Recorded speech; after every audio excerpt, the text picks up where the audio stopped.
I'm Heyoka, here with Big Cooby, the Coobster, Big Cooby, as I call him. We're here at PAX Prime, where we just watched the second semifinal. We're going to continue out throughout the day. This actually won't get posted until after those games are over, so I might ask you about them, but you should know that you're going to look really bad if your predictions are wrong. Because predictions about what's coming up next? Yeah, because no one's going to see this for like 12 hours. Oh, dang. So just want to say hi. You want to introduce yourself? Hey guys, Cooby. Yeah, been casting for, I guess, about 9 months now, since like just after BlizzCon. Me and Jake have been working together for a while. He moved in like a little bit after October. I was in Japan for a bit, so I didn't quite start casting with him. We were doing a lot of work with CS Steve, who's now at Blizzard, and we just started casting. We're doing a lot of work with ESL too, and that's just sort of taken off from there. It's been a wild ride, but a lot of fun. Yeah. So the way I typically do interviews is I ask questions that I personally would like to know, because it's just easier for me if I do it that way. And for you specifically, like for a lot of the other casters, I've known them for a long time, like Jester and Jake, I've just kind of known forever.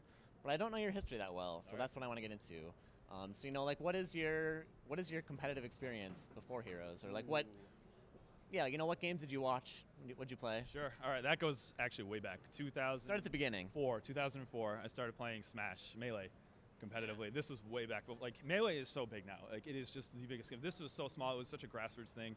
There was no online for this stuff, so people were traveling. It was such a dedicated crew back then. A lot of fun. I was playing competitively a lot. Not really super successful with it, but we did start running tournaments. And I ended up meeting Jake, I think, around 2006. So you guys have known each other that long? We have known each other for a long time. We started running tournaments together, Cataclysm series. We actually ended up pulling a lot of people in. Some of the first live streams for Melee were run at our events. I think we had. What kind of software were you using in those days? I think it was Ustream. Yeah. And I don't even know what was like. I think it was just like live feeds up until like it wasn't like there was XSplit or anything like that back then. It was so primitive. And we had 400 viewers for the finals of our event. And this was actually kind of a lot for those days. It was the record was like not beaten for a long time, so we were like super proud about that. Yeah, that was a lot of fun. So we were doing Smash for a while, and then when Brawl came out, we actually had an opportunity to get the Japanese copy early because it came out in Japan early, and I started practicing super hard, and I ended up becoming like the top player in New England for about a year or so. There was a couple other people that were contending, but consistently top 3 for sure. Like 2007, 2008. When did Brawl come out? Yeah, I want to say I think I was in college. I think I was a junior, so that maybe around 2009, 8, 9, yeah, about there. So I was very competitive in Melee. Did a lot of traveling for that. Went down to MDVA a bunch of times for tournaments, and then. The Brawl like metagame kind of started shifting to get to be like really defensive and campy. It was just super slow. It was very slow. It used to be really aggressive, and it was a lot of fun to like actually play. Like there was more viable characters, and and then it started to move away from that. I wasn't really having so much fun, so we're still running a little bit of tournaments here and there. And then I started getting into Street Fighter, that's always a lot of fun. I get really excited. Still watch Evo. I'm always watching the big tournaments when I can, if I'm not doing hero stuff. But that's sort of my like on the side passion to watch that and play a lot.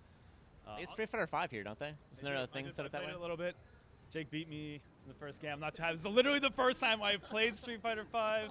So no Johns. That's Smash. Still use that. So after that, let's see. We did Street Fighter for a little bit, and then I was watching a lot of StarCraft. Yes, that's the transition here. So like when StarCraft 2 came out, that kind of thing. Because Jake was really big into StarCraft 2 for a while. I did not play Brood War at all. A little bit here and there. But StarCraft 2 came out. I was really excited about it. A bunch of my friends wanted to play, so we played a lot. Then I started watching a lot of events, getting really into it. Just a great spectator sport. You know how that is. So I do. I very much do. You know how that is. So then I wanted to go see the WCS finals. I would always see those giant crowds. I'm like, I need to be in there. Was that 2012, the first one? 13 was the one I went to. So that was my first BlizzCon. I went to it. I wanted to check it out. So I got to watch all the games and stuff. And that's where I first played Heroes. Yeah. Yeah, that was where Heroes first came out. I don't like that MOBA genre. When I was there, I was like, Jake's like, hey, you should try this game. No, I don't want to try this. This game does not look fun. I don't like League. I don't like Dota. And he was like, whatever. And I was like, all right, I'll try it once. Fine. We got in line, we played it, and it was just like, get back in line immediately. We sat there for like 4 hours just like playing this game, and I was like, no, I have to get into this game. Like, it fixes everything that I don't like about the other MOBAs. It's, shorter games, the shared experience, like everything about it. There's no laning, there's no items, like all that stuff. I love it. It's all perfect. And so I'm so excited to see Heroes grow because I know that there's a lot of people out there that feel the same way. So was there like a defining moment when you were playing Heroes and you were like, oh, well, I used to run tournaments. I got to do the same thing for this. Like, I got to get in this. That was actually, it was more, we started playing it, and then Jake and I had the same flight home So we booked that. We actually spent the entire 6-hour flight like planning out stuff. We're just like, we need to do a podcast for this. We were like talking about all the heroes that are going to be put into the game. We're like theory crafting. Literally 6 straight hours doing this. We were so hyped up, and I was like, we got to get into this. We got to cast. We want to be competitive players. Like all this stuff, just like moving forward. Like, and then a couple months later, Town Hall Heroes was born.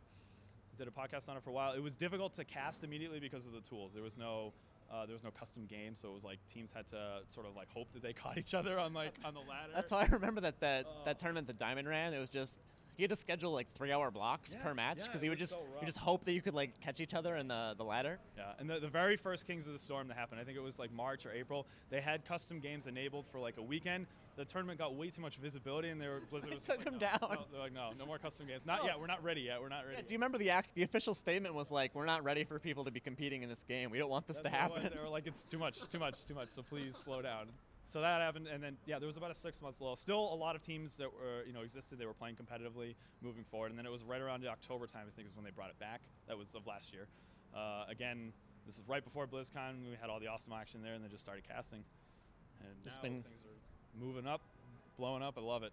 Hey, you're doing the Road to BlizzCon stuff. You got the good gigs. Yeah, it's been a lot of fun. It's been an awesome experience moving through that. I hadn't done any kind of like live casting or gigs or in-studio stuff, so that's been a whole learning experience. And all the people at ESL and Jake and Matt, CS Steve, that have been helping me grow in terms of like filling into that casting role, much appreciated.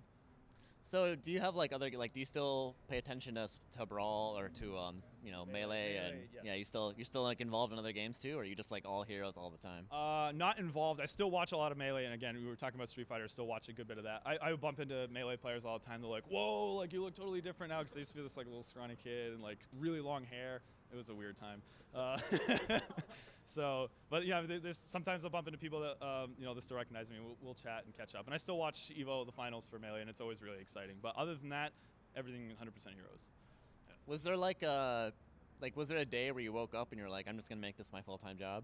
Or is that just like always the goal? It is not my full-time job right now. I have a 40-hour-a-week government job that I'm trying to transition out of, hopefully. Right, but that's the goal, right? That like you're still okay. Eventually, yeah, that is. So what is your actual job? I'm an engineer for the DoD, so that takes up a lot of my time. Like roads and stuff? What's that? No, like roads. Some body armor research and packaging, other kinds of stuff. I've moved to a couple different teams while I've been there. So yeah, that's my day job, and then I come home and just do a lot of hero stuff. It's very tiring, but I love it. So how do you balance because you're working like a regular job, and then you're also probably doing hero stuff like maybe between 20 and 40 hours a week too. Like, how do you balance having an actual life outside of that? Do you have friends? I have to force myself to go to the gym every day, like after work. Otherwise, I will just not get to it. I'll be too lazy to do it, and it's tough. I'll admit it's very tiring, especially with like the long events on the weekends. And sure, my social life does take a hit. I have a lot of friends in the hero scene, so it's okay. But yeah, my hours are quite limited. So let's talk a little about just about the event here. Then it's the first real international event.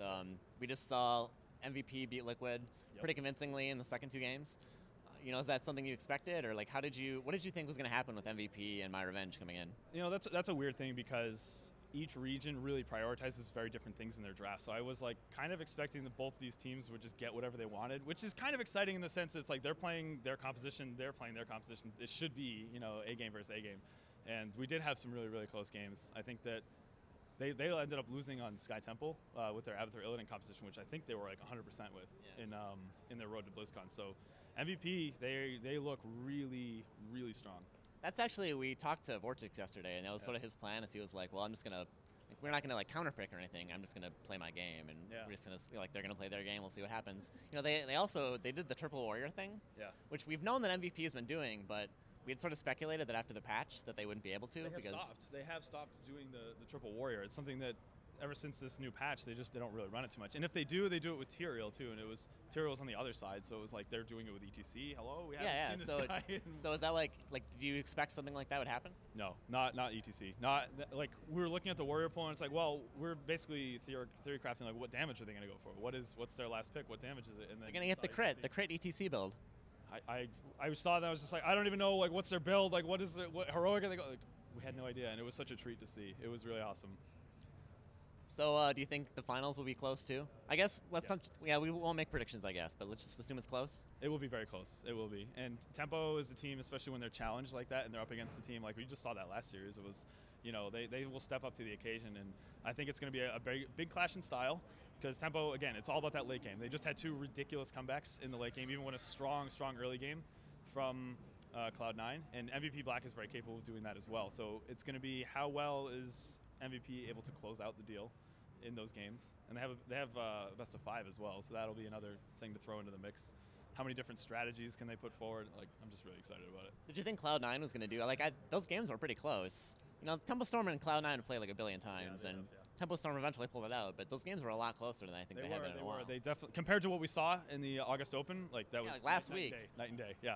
And we were wondering about that too. Like, were they hiding stuff? Were they not really trying as hard as they could have been? Yeah, because they want the money for sure. But they're already qualified for the America's Championship. So this means a lot to these teams. I've talked to all of them. They understand the amount of pressure that's on this, and they definitely played really well today compared to what we've seen in the past versus Tempo Storm. All right, well, I think the third place match is going to start pretty soon, so we'll let you go. Yes. Is there any shout-outs, any special thanks you want to give? No, just to the people that have really helped me move forward as a caster. Again, shout-outs to Jake. It's been really awesome working with him, and he's doing a lot of work setting up the studio in the house and everything. And to Matt, Steve, he's done a lot to help coach me through my casting as I'm moving forward. And to, all the people at Blizzard that have been giving us great opportunities to do these types of things, ESL as well. And I think that's about it. Yeah. Sounds good. Thank you. That was good. Thank you. Ooh, handshake.